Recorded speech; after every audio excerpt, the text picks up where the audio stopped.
नमस्कार, आप देख रहे हैं आपका अपना चैनल द वंदे भारत। विधानसभा चुनाव के नतीजों ने उत्तर प्रदेश की सियासत में भाजपा और समाजवादी पार्टी के लिए सत्ता और विपक्ष की भूमिका तो तय कर दी, लेकिन इन नतीजों ने बहुजन समाज पार्टी के अस्तित्व पर सवाल खड़े कर दिए। चर्चा तेज हो गई है कि क्या बसपा अपना जनाधार खो चुकी है, क्या मायावती का जादू अब खत्म हो चुका है। एक और बड़ा सवाल, क्या बसपा अपना मूल वोट बैंक भी नहीं बचा पाई। 38 साल पहले 1984 में बनी बसपा 2022 के चुनाव में आते आते अपने अंतिम पड़ाव पर पहुंच चुकी है।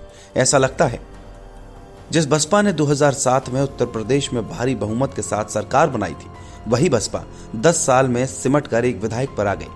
2022 के चुनाव में सिर्फ एक विधायक यानी रसना से उमाशंकर सिंह ने ही जीत हासिल की है।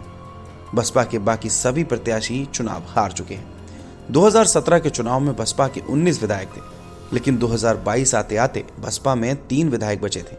पार्टी सुप्रीमो मायावती के कभी खास से पेशलार रहे राम अचल राजभर, लालजी वर्मा, नसीमुद्दीन सिद्दीकी जैसे नेता उन्हें छोड़कर चले गए।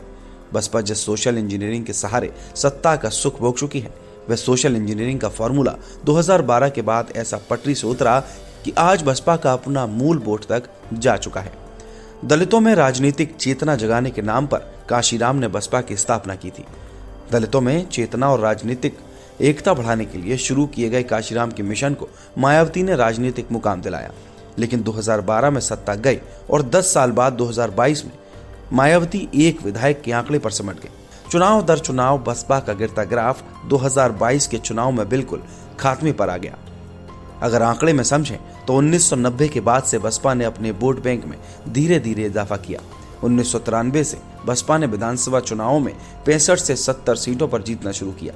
2002 में भाजपा के साथ मिलकर सरकार बनाने वाली बसपा का वोट प्रतिशत 23% पार कर गया और साल 2007 में बसपा को सबसे ज्यादा यानी 40.43% वोट मिले और उसने अपने दम पर सरकार भी बनाई। लेकिन धीरे धीरे बसपा का पतन शुरू हुआ। टिकट देने के नाम पर वसूली की चर्चा आम हो गई।